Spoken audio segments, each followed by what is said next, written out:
Hello guys, today we will talk about how to fix or how to solve the problem of being slow on Snapchat. To know how to fix or how to solve being slow on Snapchat, you should just go to settings.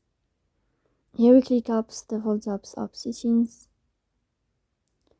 Then this list will enter to the window of Snapchat and you click.